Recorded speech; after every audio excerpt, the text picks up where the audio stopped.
This is the Samsung Galaxy A15 5G. Yes, this is the most affordable 5G device from Samsung in the market right now.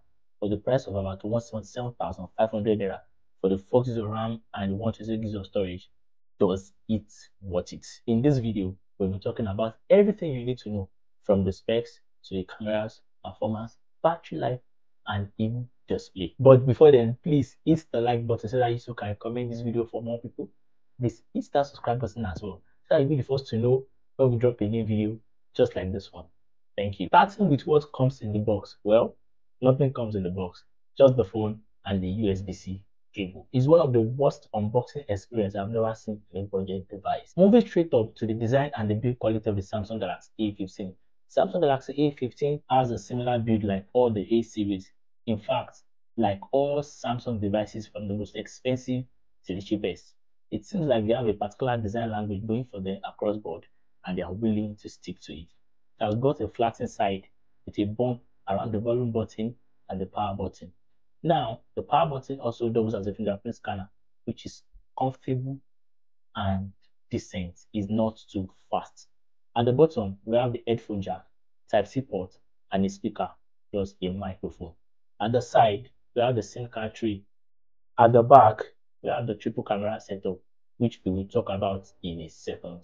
To keep things up properly with the display, the Samsung Galaxy A15 has a 6.5 inches Super AMOLED display with a resolution of 1080 by 2340 pixels and got 90 Hz refresh rate, which is fine for a budget device. But this display is really good. Colors are vibrant, sharp, and accurate. Even outdoors, you have less problem using it. It has 800 nit peak brightness, which is also decent. Content consumption on the display should be a 8/10 for me. The remaining 2 is for the so thick bezels and the U cutout for the selfie camera. But again, the screen is really good. Straight to performance. The Samsung Galaxy A15 is powered by the MediaTek Helio G99 processor, which is a 6nm processor. The lower the nanometer, the more powerful the phone, and the higher the nanometer, the less powerful the phone. Coupled with 4 GB of RAM and 128 GB of storage, we also have the 6 GB of RAM option. I would prefer to go for that one. With this chip, performance in the A15 didn't disappoint at this price range. Scrolling on the UI is a joy to watch. Even for gaming, the Helio G99 delivers. It will play and run your favorite games like Call of Duty Mobile, PUBG at medium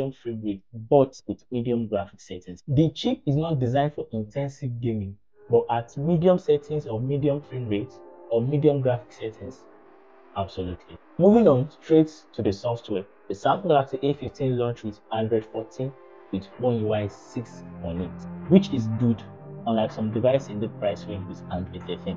Samsung's scheme, as we all know, is clean and well built and arranged. No bloatware apps here and there, which is nice and good.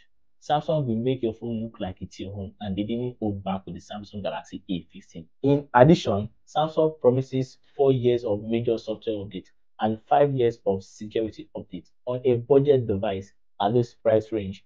This is insane. Well done, Samsung. Let's talk batteries. The Samsung Galaxy A15 comes with 5000 mAh battery, which is the standard. It's capable of taking through the entire day with a single charge and beyond, depending if you are a user or a light one.